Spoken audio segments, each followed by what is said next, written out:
காலை வணக்கம். தினம் ஒரு திருக்குறள். அதிகாரம் 26 புலால் மறுத்தல். குறள் 255. உண்ணாமை உள்ளது உயிர்நிலை ஊன் உண்ண அண்ணாத்தால் செய்யாதளரு.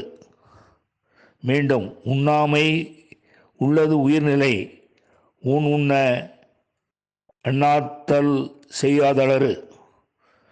இதன் விளக்கம்: உயிர்கள் உடம்பு பெற்று வாழும் நிலைமை ஊன் உண்ணாதிருத்தலை அடிப்படையாக கொண்டது. ஊன் உண்டால் நிச்சயம் அவனுக்கு நரகம்தான் கிடைக்கும் என்பதை அறிவோம். மீண்டும், உயிர்கள் உடம்பு பெற்று வாழும் நிலைமை ஊன் உண்ணாதிருத்தலை அடிப்படையாக கொண்டது.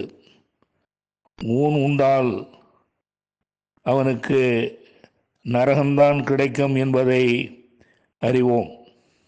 நன்றி, வணக்கம் கூறி உங்களிடமிருந்து விடைபெறுவது தேரழுந்தூர் கோசகன் என்கிற டிவி நாராயணன், சென்னை.